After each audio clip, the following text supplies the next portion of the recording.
Well, at last, the UNFCCC convention is catching up with the other conventions in the matter of gender. But it is not a complete issue.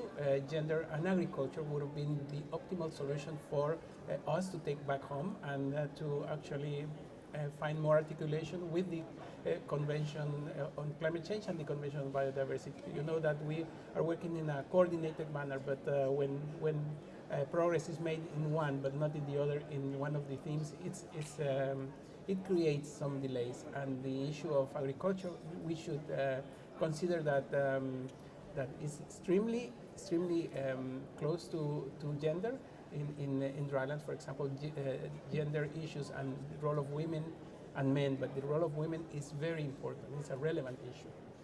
We'll talk about agriculture in a second because that's another really important issue that's been mentioned this week. But take us back to the links between gender and agriculture. First off, what do we really mean by gender?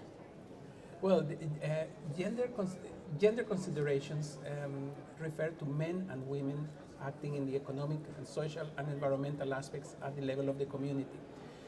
The entitlement, however, is different between men and among men and women in the dynamics of the communities all over the world. So what we foster with a gender policy is to bring in equal footing the entitlements that men and women have with relation to the natural resources that they manage. In the case of the developing world and in the drylands, women possess the knowledge, the traditional knowledge. They possess the ability to market and trade, and however, legally, they are still not in equal footing, as I said, with men. Which seems extraordinary, given it's the year 2012. Exactly, the year 2012, and still we are talking about issues that have been in the agenda for over 150 years.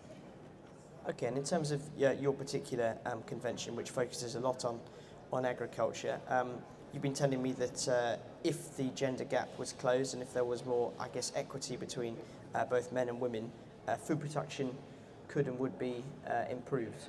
Yes, by 4%. That's what the FAO has reported in one document that they researched a couple of years ago. But more important than this 4% increase in production is the issue of raising the livelihoods of the undernourished people.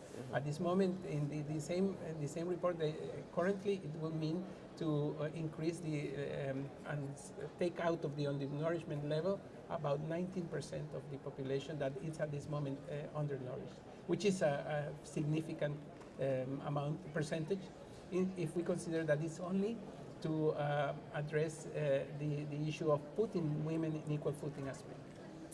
And finishing on agriculture, I suppose it's inevitable in talks like this that some sections are dropped from the text, particularly if there are difficult negotiations, as I suppose they often are.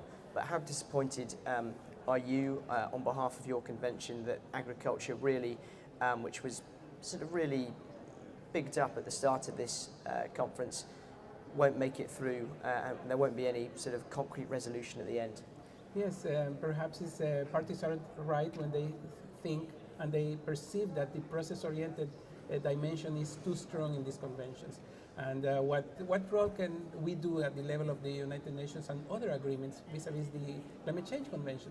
Well, we have to continue providing technical advice to parties. We have to continue producing the innovative approaches that the parties could use in their negotiation positions in the next COP, because in this one, as we all know, there will be no decision on agriculture.